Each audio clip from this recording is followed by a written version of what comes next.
Hello, people. Welcome to Conversations with Anya Fair, where we talk about wholeness, well-being, and the wonders of womanhood. Today, I would like to talk about a topic that is often overlooked, but I found it to be a very, very important topic in the sense that I have experienced it firsthand, and is something that I think that we need to pay attention to when we're going into the journey of marriage. I'm talking about background differences, differences in upbringing. Because a lot of times when we fall in love, of course, we usually would not choose who we fall in love with. When we fall in love, we forget that when we get married, we would these differences will come up because when we go into marriage, we're coming into the individuals, we're coming in with our familial influences, we're coming in with um parenting, the way we were raised, we're coming in with family values, those kind of things, cultural differences sometimes. And cultural differences don't necessarily mean that you're from different parts of the world or different parts of the same country. Families have cultures, families have values, and we're all bringing these different things, or we're both bringing these different things into the marriage. And we don't think that it's important that we understand these things, or we talk about these things before we go into marriage. So, like I said, I experienced this firsthand, and it was one of the things that affected us as a couple, and caused some of the struggles that we had. So, I grew up in a two-parent home. Kenny grew up in a single-parent home. He was raised by his father. My father was very strict, but I had my mom there to sort of balance it. My mom was strict as well, but there was a kind of balance. In his own instance, there was really no balance because his father was a very manly man.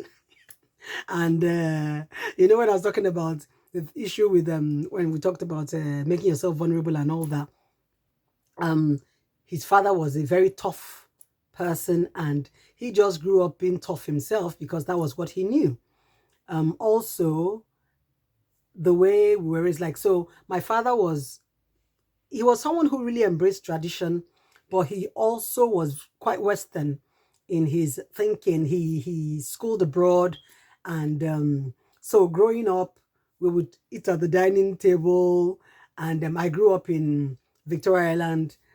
My husband, on the other hand, his father was he grew up in Ibadan, and growing up in Ibadan, you can grow up in Ibadan and still be very Aso, but the part of Ibadan where he grew up in was not Aso, it was the Paki side kind of thing.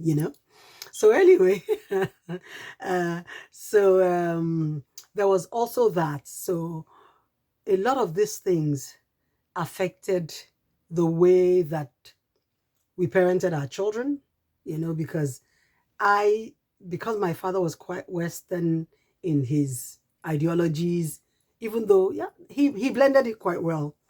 I also was a bit more Western.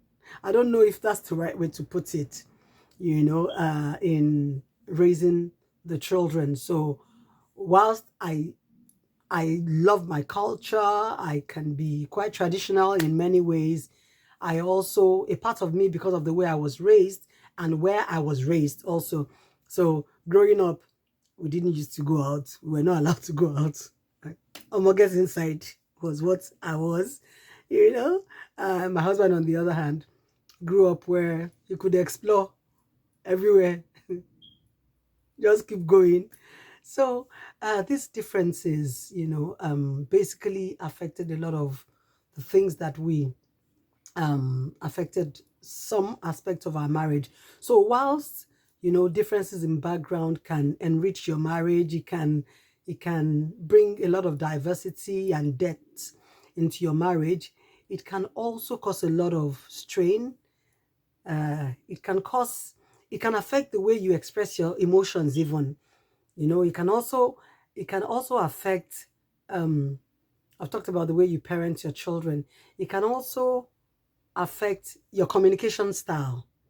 So for Me, I was the kind of person who, or I am the kind of person who wants to communicate. I want to discuss issues.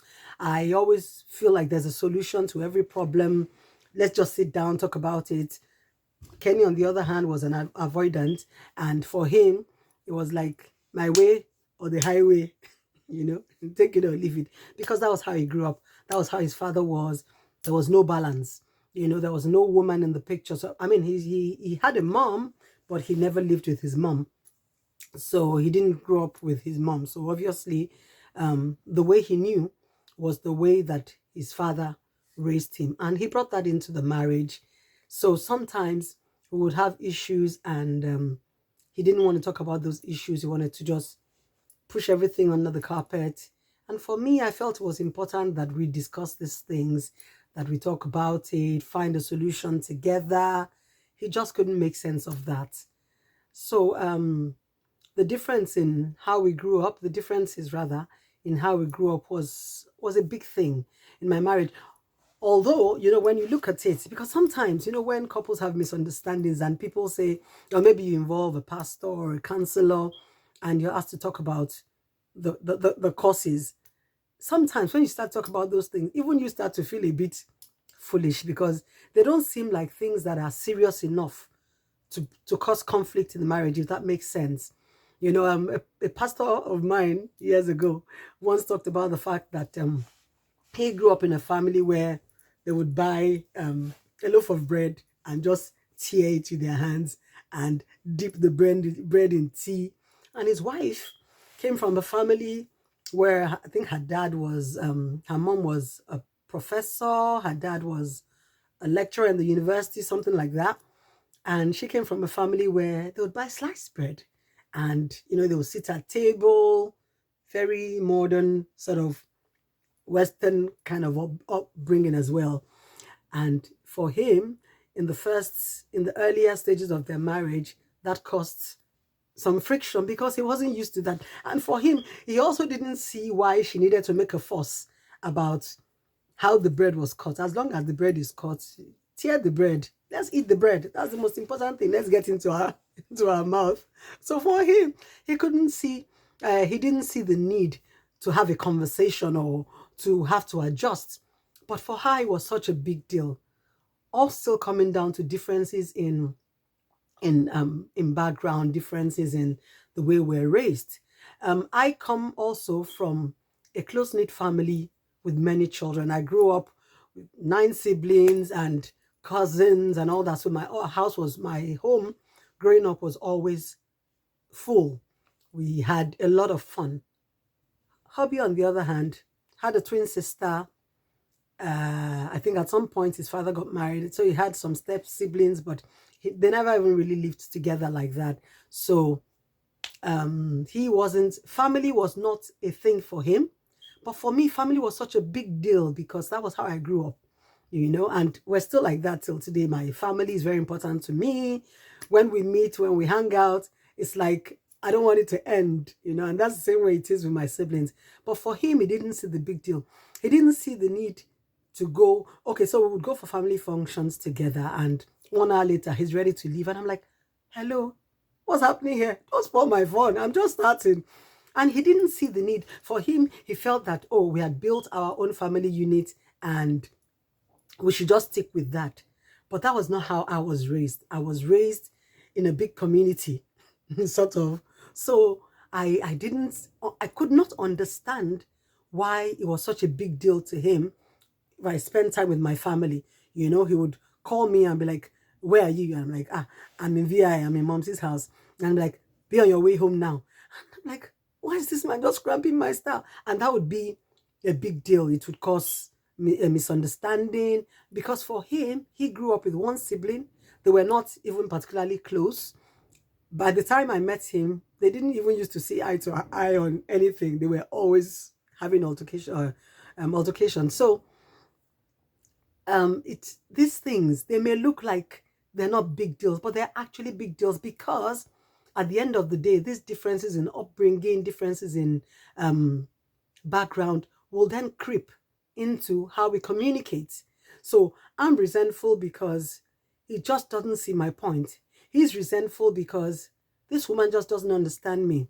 So whilst it looks like it's the we're having misunderstandings and all that, the root cause of the communication breakdown is the fact that we have differences in background or differences in how we were raised, and we never really address these issues. So a lot of times when people have these arguments or conflict, marital conflict, it's dealing with the root cause that would actually bring progress, as opposed to blaming your spouse, for what they're not doing or not understanding you or not trying to do things your way.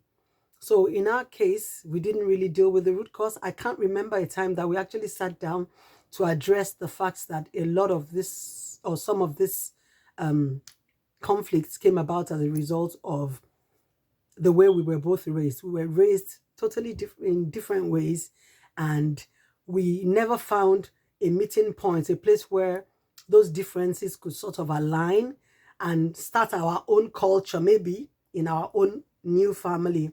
We never really had that conversation because, like I said, Kenny was largely an avoidance. He didn't used to want to have conversations about things. For him, it's done, move on. And for me, I would hold on to the fact that, look, well, this matter is not sorted. We haven't talked about it. We haven't discussed it. We haven't found a way forward. So what am I saying? At the end of the day, I think that is important that we look at the backgrounds and actually have conversations about them before we even get married at all. When we meet whoever it is, and before we even get to the point of falling in love, I think it's important for us to discuss the background and find ways that we can merge those backgrounds so that it works for us as a family, rather than letting the differences in backgrounds tear us apart or cause conflict. Like I said earlier, these differences should actually enrich our relationship, because you're bringing something different, I'm bringing something different. We can merge these differences or find a middle point where these differences work for both of us and helps us with the way we parent our children. Because so some of the mistakes that maybe my parents made, or some of the things that happened in my own upbringing that were not the best, some of the things that happened in his own upbringing that were not the best, we sit, talk about these things, and find a way to adapt those differences to our own family so that those things work for us, if that makes sense. Years ago, I remember in church, someone shared this, I don't know if it's a true story because I've heard it more than once, about this toothpaste matter. Someone is squeezing the toothpaste from the middle, another person is squeezing it from the end, and it was such a big deal. Eventually, the marriage broke, and it was just funny that it started with how one person squeezed it, how both parties used to squeeze the toothpaste. It's toothpaste as long as it comes out, but it doesn't always work like that. Sometimes we look at it that this person is just not trying to adjust. This person is just not trying to understand me. This person is domineering. This person is, they just want to have it, everything their own way. If this really gets to me, and that they're not listening to me, so I become resentful, which shouldn't be. So beyond wanting to have things our own way, I think that even though we have differences in background when it comes to marriage, a lot of times we can sit, have a conversation about this, and actually be determined to make things work in spite of the differences, rather than letting the differences tear us apart. So let me know in your comments if you've had this kind of struggles in your marriage, or you know someone who has had marital conflicts as a result of differences in upbringing. How did they resolve it? What can be done? For me, I think talking about it, and finding ways to align, like I said, would be the way forward. But let me know what you think in the comments section. Drop your comments. Give this video a thumbs up. Give it a like if you've enjoyed it. And I look forward to seeing you guys again soon. And be sure to subscribe if you haven't already done so. And if you're a returning subscriber, thank you so much. Thank you for sticking with me. Thank you for watching. See you again soon. It's bye for now.